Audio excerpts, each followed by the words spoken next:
Well, it's noon on August the 12th, 2024, and we are ready for another episode. I like that term, episode of Lunch and Learn.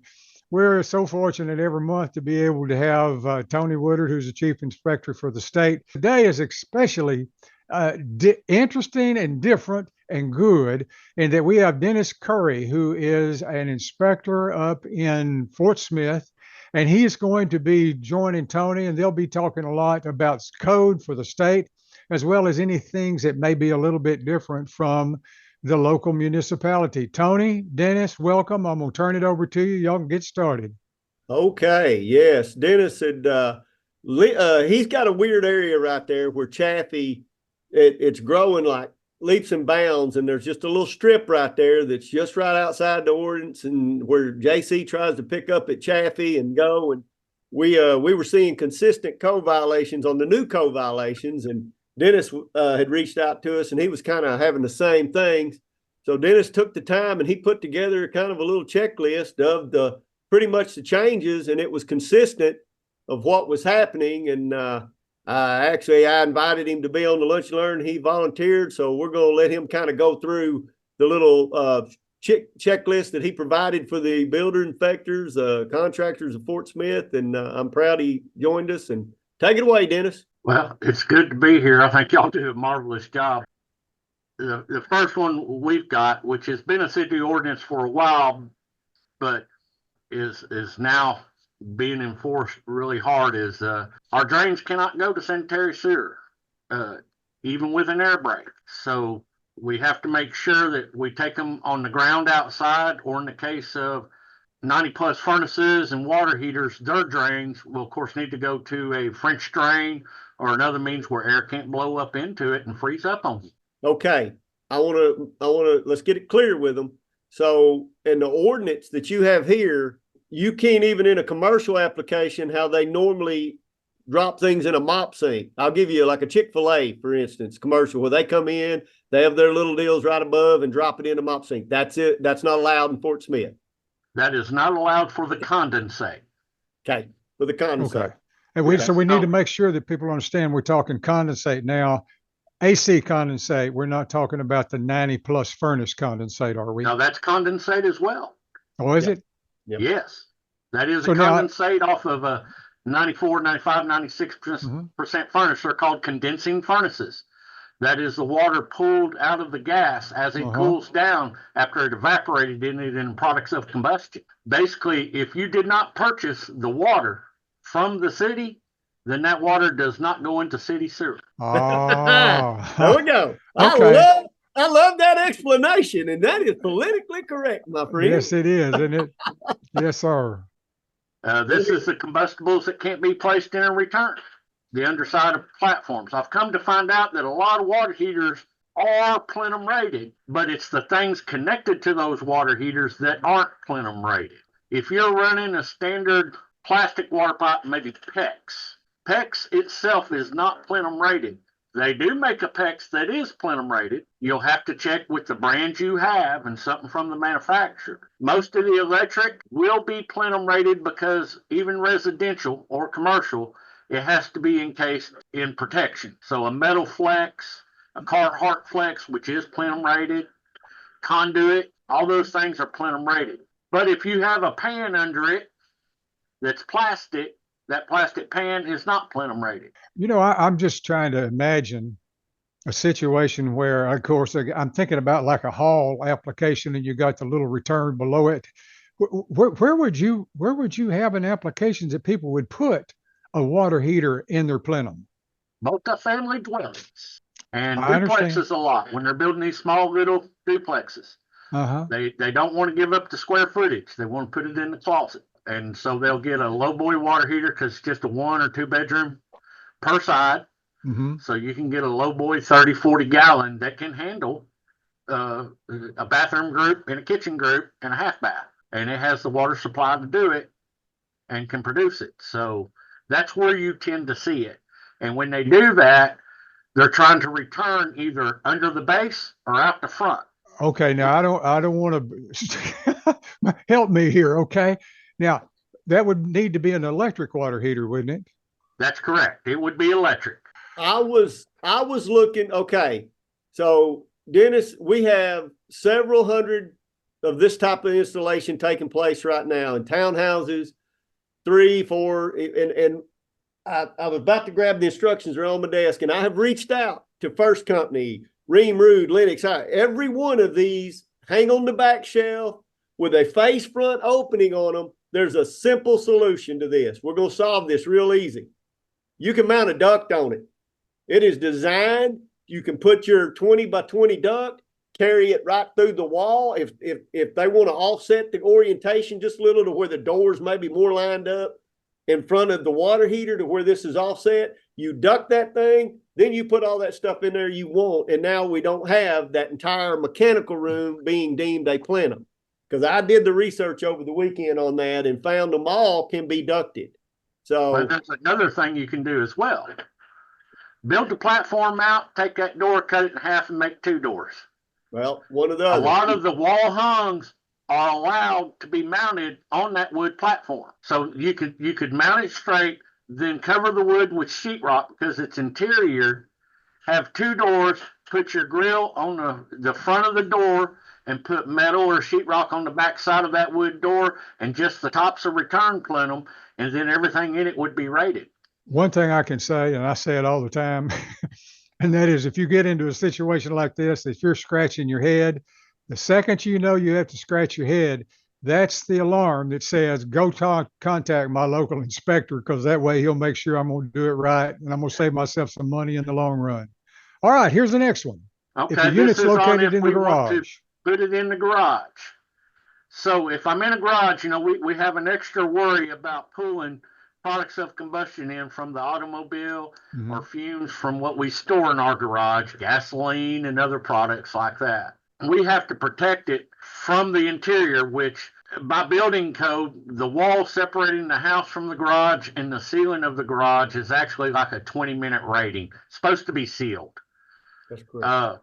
So we go to a 26 gauge metal used on that. After we leave or go through the ceiling or through the sidewall into the house, we can swap that over to a 28 gauge or flex. It's just that penetration we have to watch for. And then the return, if we're going to build a platform in the garage and set it on, then that's going to have to be, it's not surrounded by conditioned space. It's got an unconditioned space for most of it.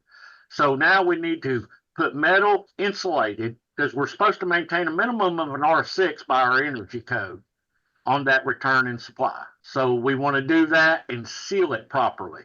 And the sealing can be mastic.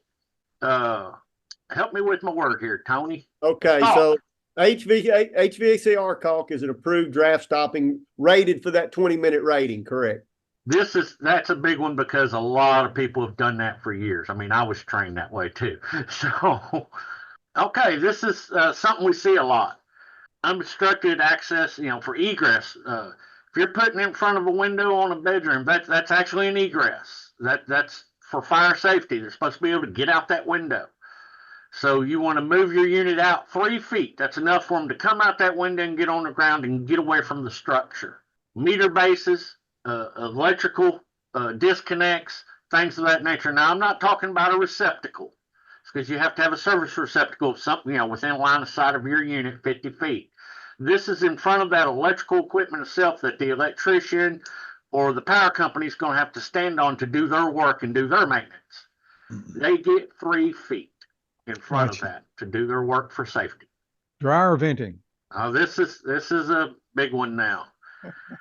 So if you want to go into slab, your first option, which a lot of us have done, is run metal in the slab, pour 2 inches of concrete around it, wrapped it in 3 mil plastic, and then backfill it and pour over the top. The other way is PCD, and that's a poly coated duct, and it is actually rated for dryers in the slab.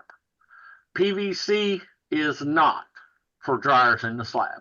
In the wall, since we're not going under slab a lot anymore, we're going to run up a lot if we're on the interior of the home. It's got to maintain 4-inch metal pipe, and it must stay round the whole way, start to finish. Don't oval it. The building code has in it now that wall that it's in will be a 6-inch wall now. So as a contractor, if you don't have a 6-inch wall, go talk to your builder. They got to build that out to a 6-inch wall so you can fit your 4-inch pipe. And it's actually good too, because now the plumber can bring their 3-inch pipe up that wall for their venting. We want a dryer box. If it's going up, if it's going down, that dryer box gives room so you can move that dryer back up to it with the flex that is approved to be in the same room with it, that flex connector for a dryer. Okay. And if you're going just through the wall to the outside, you don't have to put a dryer box. It's not going to help you. You just take it right through the wall, but it has to be all metal. Okay. I wanna leap in here, and Dennis has got it nailed 100%. He's dead on now. There are some he was mentioned vertical downdraft is 2x6 wall. Also, if you try to go a left or right application, you have to have the dryer box. If you get inside and you decide, okay, I'm not going to go vertical, but I'm going to go right 12 feet, that still is a 2x6 wall, and that still is the dryer box. You just reorientate it. You widen it, and it angles that way instead of vertically or up or down. The dryer right straight out the wall, that can still be on a 2x4 wall, but it is just like Dennis said, it's a 10 to 12-inch piece just straight out the back wall. No dryer box or nothing else, and it's 28 gauge. I just wanted to make sure they understood, because some applications, they're not going vertical or downdraft, they're going horizontal. Once you do that, you got to be inside. If you don't go just straight out the back of it, like you mentioned, then it's got to have the what they call the pan penetration box. Duct gauge. This is a change from years past. It's always been 28 gauge, actually. But years ago, and this is over my head, I guess the Arkansas HVACR board, when we were in the 2010 code, actually passed something that said we could use 30 gauge metal. They did for single family dwellings only, not multifamily, not duplexes, triplexes, quad, single family dwelling. Chairman Dean, when he was the chairman back, I'm going to say 16, I believe it was in 16, the board ruled from 4-inch to 10-inch. There was a SMACNA duct construction standard guide they accepted for supply, and actually it's supply duct. You get to that supply duct, they'll allow that 30 gauge. Tom and I did go around to distributors and had distributor meetings to try to help alleviate some of the inventory issues. Do not stock 30 gauge in your 4-inch. You're going to get in trouble there because you're going to use it for dryer. You're going to use it for other issues. Those have to be 28 gauge. So always stock that one in 28. That way you're not providing a contractor with inferior stuff. They put it in deal, has to come out. I will tell you this, that's probably going to get challenged in the 2024 IMC. If that goes into the adoption of that memo is probably the board's going to have to revisit that, because they're pushing strong. It's 28 gauge minimum starting off on the deal. We'll see where that goes in the state of Arkansas, but that you're correct. My understanding is that the reason all that came about was that there was a lot of pressure in the Fort Smith area with people coming over from Oklahoma and wanting to use 30 gauge material, and they didn't necessarily know that it was not right in Arkansas. So in order to accommodate that particular ruling was made. I think that's my memory of it. Is that right, Tony? Your memory's dead on, but I actually went to that job, and it was 2 blocks from Dennis's office. And when we got there and marked the metal, it was actually 28 gauge because it was a commercial setting and it was installed properly. Now, that was from the local distributor that said this is for fact what they were doing. And that was not the case. The metal came from a Oklahoma distributor. It was 28 gauge. And we're talking, there were 30 duct runs in this building, and they were all, but it led to the issue for the border towns, Louisiana, Tennessee, Missouri, Oklahoma. We had several distributors try to show up at those meetings because we had them all over the state. Every time we had one, 2 people would show up. That's typical. Tom, you've doing it 30 years, same thing. They'd show up. But so the board did make that ruling that they'd allow it. But this is going to get revisited. I'm telling you, they're pushing this, and they're trying to do it from the manufacturer's side. They're trying to, I think it's got something coming from the British 301 steel industry. This is where they want to get to. This is where we're going to be at. I don't know how that's going to play because your metal buildings, your siding on your metal buildings, that starts at 29 gauge. So I don't know where we are, but we'll get it to Dennis now. Well, we won't go into all of this because there's a lot of detail and you got a lot of things you want to cover. People can look up online how to translate from gauge to the other measurements. So we'll move right along. Here we go. Foam houses. Here we go, Dennis.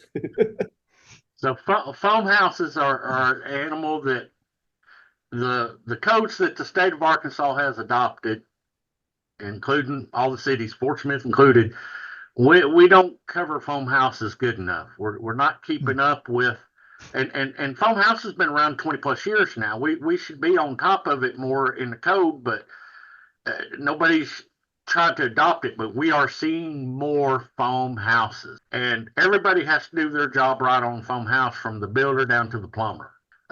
You have to have a fresh air in.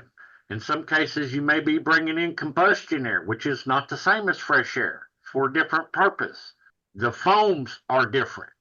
We have open cell, closed cell. Where you run in them, the equipment stored in them, like open cell foam, fine for a wall that's going to be encapsulated. In an attic, if you're going to do it and have equipment up there that requires maintenance, now we have to put a barrier on it, an intumescent, which is like a paint. We're trying to stop the off-gassing. We're also giving it a little protection because if we have a coal up there, we're going to have a torch up there.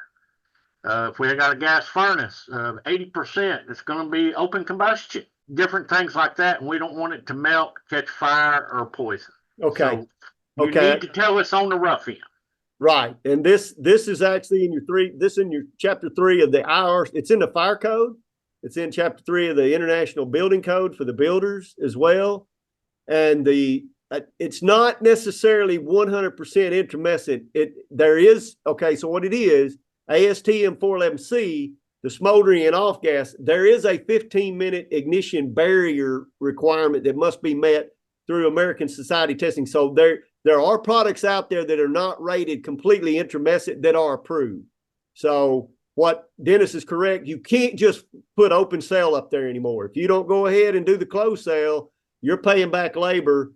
Now, I've been in contact with several foam manufacturers. They are starting to blend their products. We've got 4 retirement homes right now that have a blended product.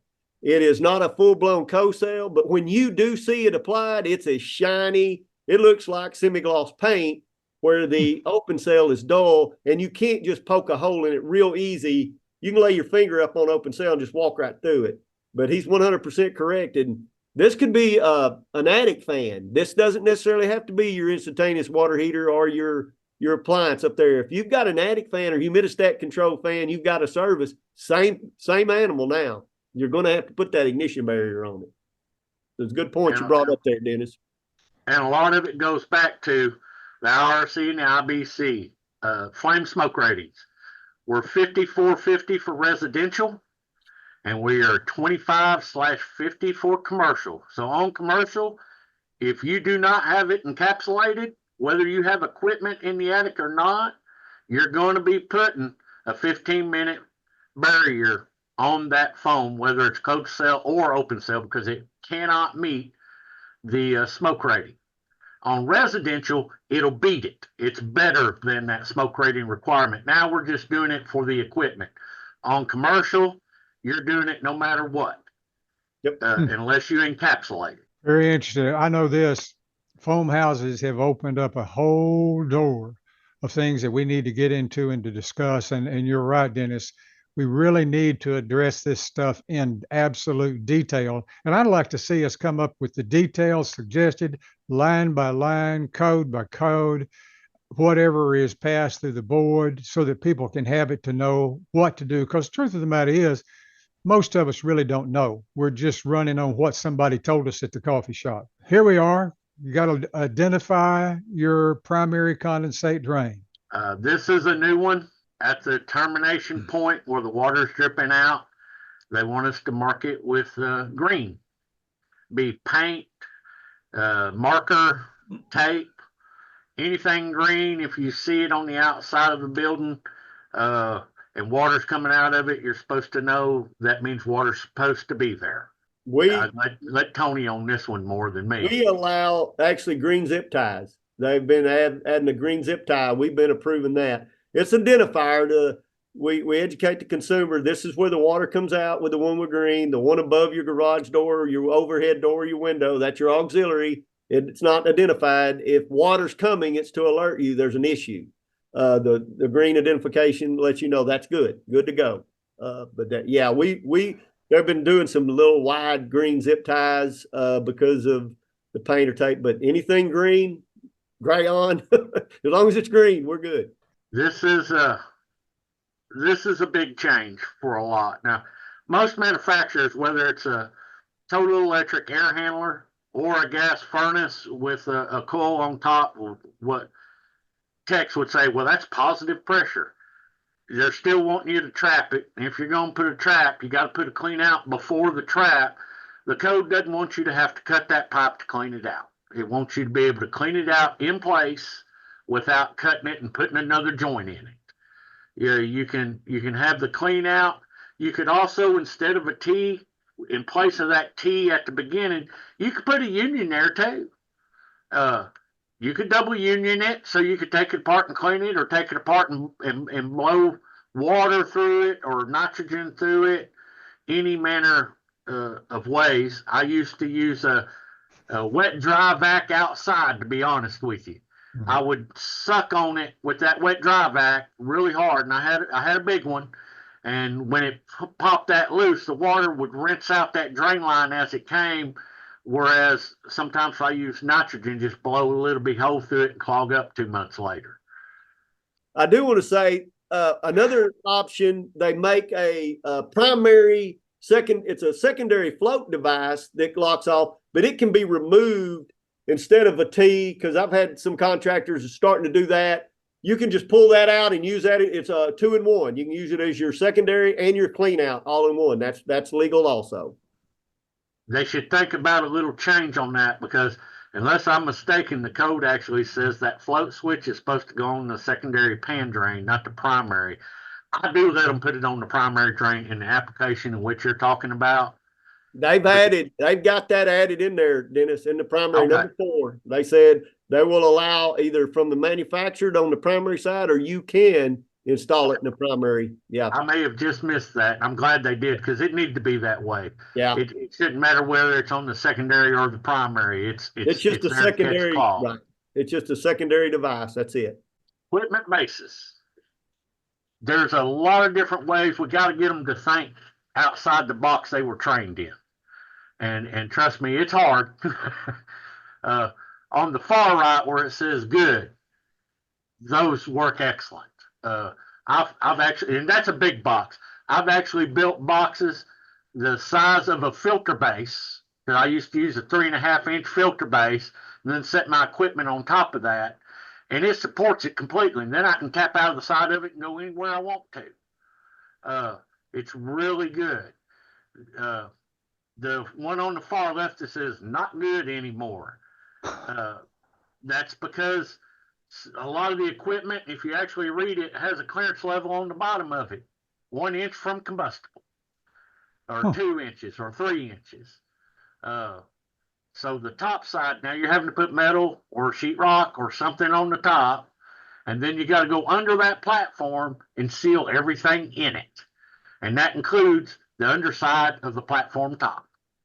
So might look at different ways to do that now. Build you a plenum. You can sheetrock it off. It's in the interior of the home. If it's in a garage, we're going to make you use insulated metal. But if you're surrounded by conditioned space in a closet in the house, we'll let you use sheetrock, metal, ductboard. You've got more options. But ask your local inspector what their city will allow you to put in it. And that's only the return when I say sheetrock. Sheetrock can never be in the supply. That's correct. Hey, could you go back to that picture, Tom? Yes, sir. I do want folks that are paying attention and watching that after where the red area is pointing, you can't do the plenum on top of it like that. That's ductboard. Can't do that. Ductboard can't attach. Ductboard cannot attach to the appliance. Ductboard would be a chase. That would be metal. That'd be a 26 gauge minimum, 3 foot. You notice there's no evaporator on that one. So you're not going to gain the distance of the separation from the top of the heater. That is a mandatory 36-inch, 26 gauge metal on that one. I just wanted to point that out. Okay. And I'm looking at the one to the right. It looks like the little giant pump is actually mounted on the access door of the furnace. Yeah, it's a no-no. Okay. They would need to mount that on the metal below. Right. Okay. You could mount it on the side of the blower cabinet. You could do that. Because that is a cutout piece, so you could mount something there. Yes, sir. Okay. Sediment traps. Sediment traps. This is making a comeback even with our state plumbing. They kind of pulled the little traps out for a long time, and they were called, moisture is what they said. A lot of our suppliers now don't have moisture problems with the gas at all. But you do run into problems with rust and other things getting in there. And then as we get more advanced stuff, smaller things tend to mess them up. The gas valves and everything. So our plumbing, state plumbing, put sediment traps in the plumbing code. And it's a requirement. Our heat and air license allows us to work for 6 feet of our equipment. And so if we're going to do it in that 6 feet, we need to make sure we do it to the plumbing code. That's actually fuel gas code. So fuel gas code. I'm sorry. And I want to clarify that because heat and air contractors must meet fuel gas code. That code's there's drip leg still in there, and sediment trap, same thing. The sediment trap is mandatory. It's fuel gas code. So HVAC contractors must adhere to the fuel gas code. And it's a simple fix. Like you said, you got to hard pipe it out. Go ahead and hard pipe it, put your T. Already have this built with that unit to where they can put it in there from the gas shut off valve to the flex, moving on, ready to go. All right. Air handler disconnects have went back and forth over the years. NEC inspectors, by NEC, National Electric Code, you should have a means of disconnect that's outside of that equipment to shut power off that equipment so that equipment can be worked on safely without power. So even though the heat strip packages, you can order them with a breaker coming out the front of that air handler, you can order them without it too. You're still going to have to mount a means of disconnect to the side. So if you take a 5-ton air handler, it's going to have a 60 amp circuit and a 30 amp circuit going to it. You're going to have 2 disconnects hanging on that wall. And then they're going to whip into the equipment separately into the equipment. Okay, Dennis, we're talking about air handlers. What happens in the case of a furnace? A gas furnace is typically 110 volt. Mm-hmm. That is required to go through a switch. Okay. So you're supposed to have a switch on it. You're no longer supposed to use plug-ins. Hmm. So that is the best way to say that. Just you can't just have it on a cord cap plugged up. Gotcha. You have to hardwire it, is how I would term it, from the means of disconnect, which is a switch on 110 volt. And they do make 240 volt switches as a means of disconnect. And remember, this is a means of disconnect. This is not protection for the equipment. The protection for the equipment is the breaker sized in the panel, unless you use a fusible disconnect. Otherwise, that's just a means of disconnect. It's got to be rated to handle the load, but it doesn't trip. It doesn't have fuses that blow. This is just a disconnect. Gotcha. And so you have to have that line of sight, same level, 50 feet. Gas flex cannot be used outside. Talk about that. So in Fort Smith, you're not allowed to run gas flex outside the structure. By fuel gas code, there are instances you can in products you can. In Fort Smith, we don't allow it. You will hard pipe in when you're outside. So going to our package units, our RTU units, anything outside the structure cannot be whipped if it's not under protection. So if you have an outdoor kitchen on a back porch, if you put in cabinets, like you'll see rock and brick and very nice outdoor kitchens. If you get that gas line into that's protected, you can switch over to a gas flex. But you cannot have gas flex run exposed outside. Okay. We want to point out that was a water heater connector, That not is a gas flex connector. Hey, we use the pictures that are available to us. I'm with you. But his point is the ordinance is more stringent. Yeah. Go ahead, Dennis. Yeah, and that previous one, that's a Fort Smith only. That is not a state. Okay. Now this is through Summit, which used to be ALG. They want 3 feet from their meters, because at their meters they're liable to have a regulator on there, and regulators are vented. They want 36 inches from electrical components and equipment or openings back into the building. That's because of a regulator failure, especially now. We're seeing a lot more what we call medium and high pressure services. And that regulator is taking it from pounds down to ounces. So if you have a leak there, it's flooding it bad. And even though natural gas is lighter than air and will dissipate quickly, you need to give it that time. And that 3 feet they're happy with. If they can get 3 feet from an opening into a building or for anything that could spark it off, then they're going to do great. And builders need to know it, because they need to talk to their plumber, and they need to talk to their heat and air guy and their electrician.